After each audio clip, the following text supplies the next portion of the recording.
Support చేయట్లేదు. నేను ఒక తల్లి ఆవేదన అనేది ముందు తీసుకొస్తున్నాను. ఒక తల్లి ఆవేదన పడుతుంది, నా కొడుకు శవం కూడా లేకుండా చేశారు, నా కొడుకు శవాన్నన్నా ఇవ్వండి అని చెప్పి ఆ తల్లి ఒక ఆవేదన పడుతుంది. ఆ ఆవేదన అనేది నేను ముందు తీసుకొస్తున్నాను. రంగా గారు ఉన్నప్పుడు ఇదే కృష్ణలంకల్లో లాకప్ డెత్ జరిగితే మొత్తం పోలీస్ వ్యవస్థనంతా కింద తీసుకొచ్చి ఆ లాకప్ డెత్ కోసం అని చెప్పి న్యాయం అడిగారు, న్యాయం చేశారు.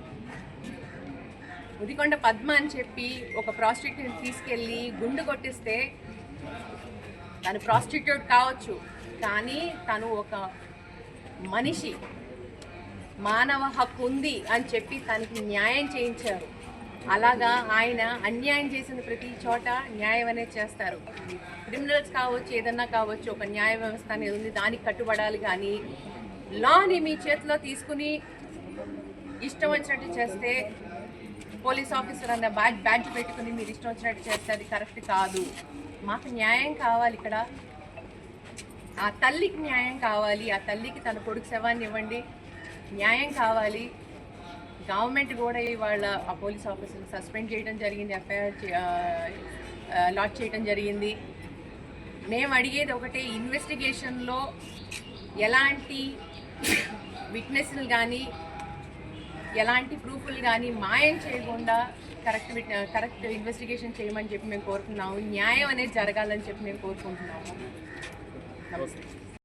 నేను విజయలక్ష్మి గారు గాదేశాయి వాళ్ళ అమ్మగారిని కలవడానికి వచ్చాను, పరామర్శించడానికి వచ్చాను. జరిగిన ఇష్యూ ఇవాళ స్టేట్ వైడ్ బాగా ఎదురవుతుంది. నా తరఫు నుంచి నేను ఒకటే చెప్తాను, ఆ మనిషి క్రిమినల్ అంటున్నారు, అతను క్రిమినల్లో కాదు అనేది మనకు ఒక జ్యుడిషియల్ సిస్టమ్ అనేది ఉంది, న్యాయ వ్యవస్థ అనేది ఉంది. న్యాయ వ్యవస్థ డిసైడ్ చేస్తుంది అతను క్రిమినల్లో కాదు అనేది. పోలీస్గా మీరు తీసుకెళ్లారు, సమన్ చేశారు, చేసిన తర్వాత విచారణ చేసి అరెస్ట్ చేస్తే చేయండి, లేకపోతే బెయిల్ మీద వదిలేయండి. అది మీ బాధ్యత పోలీస్ ఆఫీసర్ కింద. అంతేగాని తన్ని లాకప్లో టార్చర్ చేసి,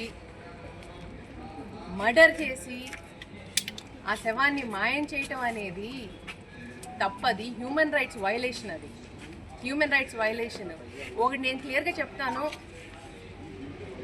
అంతటి పెద్ద క్రిమినల్ కసబుని కూడా మన జ్యుడిషియల్ సిస్టమ్, న్యాయ వ్యవస్థ జస్టిస్ తీసుకొచ్చి ఉరిశిక్ష చేసి తన బాడీని కుటుంబానికి అప్పచెప్పింది. అది మన న్యాయ వ్యవస్థ. అలాంటిది ఆ న్యాయ వ్యవస్థకు విరుద్ధంగా వెళ్ళి లాకప్ డెత్ చేసి శవాన్ని మాయం చేయటం అనేది న్యాయం కాదు.